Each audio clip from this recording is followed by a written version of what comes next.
5분 투자로 10억을 아껴보자. 안녕하세요. 직방TV 절세의신 제네시스입니다. 자, 오늘은 많은 분들이 궁금해 하시면서도 막상 이야기해 보려고 하면 좀 헷갈려하는 입주권과 분양권 차이에 대해서 설명드리도록 하겠습니다. 특히 이 두 개가 매도하는 데 있어서 전략이 다르기 때문에 여기에 대해서 궁금하시다면 오늘 영상을 끝까지 꼭 보시면 도움이 되겠습니다. 자, 입주권, 분양권 어떻게 다른가요? 같은 거 아닌가요? 비슷한 것 같지만 공통점도 있고요. 굉장히 큰 차이가 있습니다. 여러분들은 이 두 가지를 다 아셔야 돼요. 두 가지 모두 일단 부동산을 취득할 수 있는 권리입니다. 그래서 결론적으로 말씀드리자면은 주택이 아닙니다. 주택이 아니고요. 부동산을 취득할 수 있는 권리인데 여기서 끝나지 않고 굉장히 큰 차이점이 있습니다. 제가 차근차근 설명을 드리고요. 뒤에 사례 몇 가지를 함께 말씀드리면 아마 이해가 빠르실 거라고 봅니다. 분양권이 이렇게 있고요. 입주권이 이렇게 있습니다. 내가 만약에 분양권을 내 명의로 매수를 한다, 전매를 한다, 아니면 당첨이 됐다. 자, 이때는 딱히 취득세가 없어요. 왜냐하면 등기를 하지 않으니까. 취득세가 별도의 취득세가 없고 나중에 잔금을 치르고 이제 아파트가 주택이 새로 이제 완공이 되면 이제 그때 내 이름으로 잔금을 하면서 취득세를 그때 내는 거죠. 자, 그런데 입주권은 내 명의로 일단 이름을 바꿔야 돼요. 그렇기 때문에 이때는 취득세가 나오는데 아까 말씀드린 것처럼 입주권은 주택이 아니라고 했죠. 주택이 아니기 때문에 일반적인 취득세, 즉 4.6%가 적용이 됩니다. 오피스텔. 그래서 오피스텔을 내가 사면 취득세가 4.6% 나오죠. 그래서 이거 굉장히 좀 부담이 되실 텐데 입주권도 마찬가지다. 자, 취득 단계를 봤으니까 나중에 이제 양도 단계를 볼 건데, 자, 양도세에 있어서 세율은 분양권은 2년을 가지고 있어야 기본 세율이 들어가요. 즉 몇 퍼센트? 6에서 42%. 자, 그런데 입주권은 1년만 가지고 있어도 기본 세율. 그래서 얘는 1년만 가지고 있어도 기본 세율 6에서 42%가 되고요. 우리 양도세에 있어서 중과가 좀 이슈가 되잖아요. 특히 조정 대상 지역에서 세금을 굉장히 많이 내는 건데 이 양도소득세 중과가 어떻게 다르게 적용될 거냐? 여기서부터 이제 굉장히 큰 차이를 보이고 있는데 분양권은 조정 대상 지역에서 만약에 전매를 해서 넘긴다 그러면은 무조건 50% 중과예요. 지방세가 붙으면 이제 55%가 들어가겠죠. 조정 대상 지역 중에서 전매가 가능한 경우입니다. 전매가 안 되면 당연히 거래 자체가 안 되겠죠. 그런데 이제 또 하나 입주권은 뭐냐면은 이 중과 자체가 없어요. 이게 입주권 투자에 아주 좀 괜찮은 매력 중에 하나라고 볼 수 있고요. 위하고 연결을 시키면은 1년만 가지고 있으면은 기본 세율이 된다. 그리고 중과가 없다. 이게 굉장히 큰 메리트로 작용이 됩니다. 자, 그런데 세 번째와 함께 네 번째, 이거 굉장히 중요한데, 그래서 이 두 가지가 굉장히 중요한데, 분양권은 주택이 아니라고 했죠. 입주권도 주택이 아니라고 했어요. 그런데 재밌는 게 뭐냐면 당연히 분양권은 주택이 아니기 때문에 주택수에 포함이 안 돼요. 그런데 입주권은 주택수에 포함이 돼요.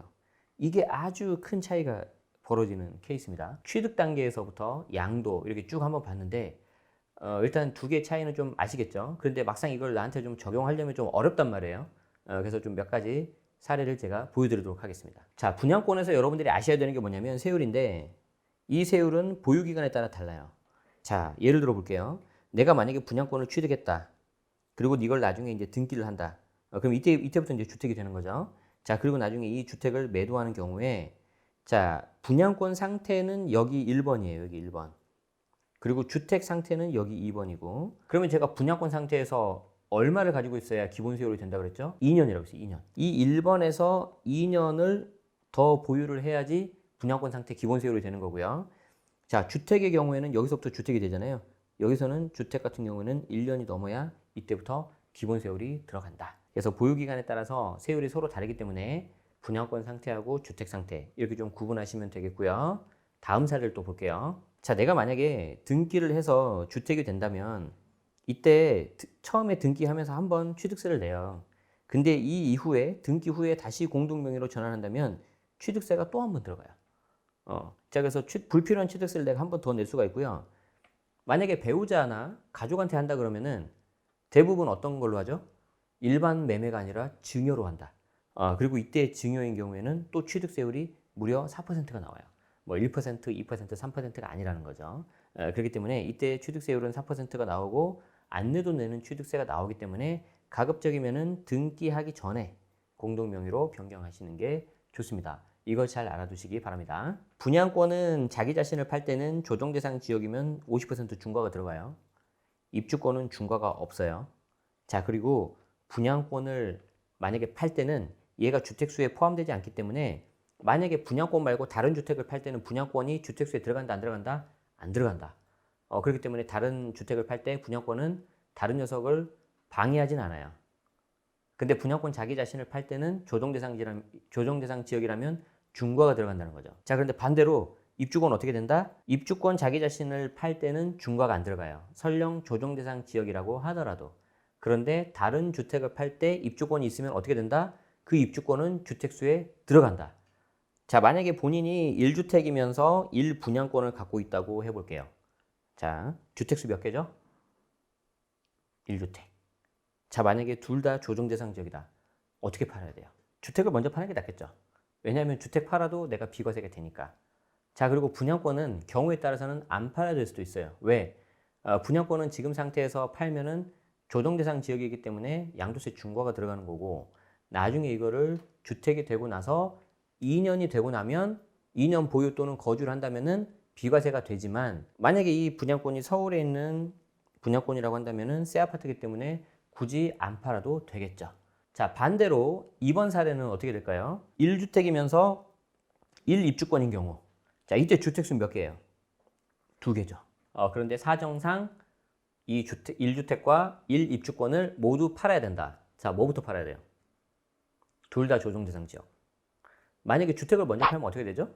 이 주택이 주택수가 어떻게 되죠? 2주택이기 때문에 2주택 중과가 들어가요. 그래서 어떻게 해야 되냐면 입주권을 먼저 팔아야죠. 얘를 먼저 팔아야 돼요. 그럼 얘는 중과가 된다 안 된다? 안 된다.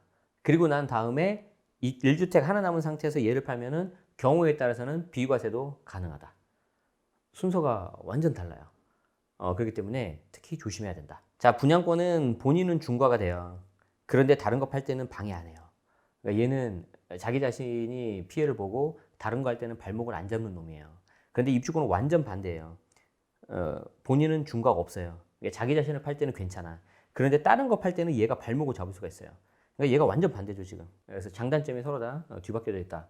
이걸 순간 착각하시면 안 되겠죠. 그래서 뭐 아시겠지만 분양권은 내가 청약에 당첨되는 거, 입주권은 조합원 입주권, 도정법이라고 하죠. 도정법에 따른 조합원 입주권만 해당이 되고, 내가 이제 원래 집을 하나 가지고 있었는데 그 집을 이제 부숴서 관리 처분 나고 재건축 또는 재개발 들어갔을 때 그때 나온 게 바로 이제 입주권이 되는 거겠죠. 그래서 두 개의 차이를 잘 알아두시면 좋겠습니다. 그래서 절세는 공부만 하시면 안 되고요. 여러분들 투자 전략, 그리고 재테크 전략, 그리고 내 집 마련 전략과 잘 맞춰서 그에 맞는 절세법을 익히시는 게 가장 좋다고 생각을 합니다. 자, 오늘 내용이 도움이 되셨다면 좋아요와 구독도 부탁을 드리고요. 저는 또 다음에도 좋은 정보로 여러분들 도움되는 정보로 찾아뵙도록 하겠습니다. 지금까지 직방TV 절세여신 제네시스였습니다. 고맙습니다.